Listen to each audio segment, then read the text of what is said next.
Mais où est Agathe Hilleret ? Disparue le 10 avril, cette coureuse expérimentée de trail qui avait l'habitude de parcourir des distances de plus de 15 ou 20 km s'était lancée du domicile de ses parents à Vivonne, au sud de Poitiers, vers 10h30. Son père, ne la voyant pas revenir, a finalement donné l'alerte dans l'après-midi.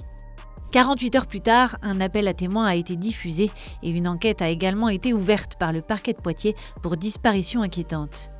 Depuis, des recherches ont été lancées pour retrouver la jeune fille de 28 ans, sans succès pour l'instant. Son téléphone avait été localisé pour la dernière fois l'après-midi du 10 avril, près des lieux-dits Les Grands Ormeaux et le Champ-Salot à Voulon, commune située à 10 km de Vivonne. Après le ratissage d'un secteur de 100 km², les recherches se sont resserrées sur une zone de 3 km² au sud de Poitiers. Des plans d'eau qui n'avaient pas encore été sondés ont été explorés le 13 avril par des plongeurs des brigades nautiques de La Rochelle et d'Arcachon. Ce 14 avril, un escadron de gendarmerie de Tours est arrivé en renfort. Au total, quelques 90 gendarmes sont mobilisés sur cette enquête.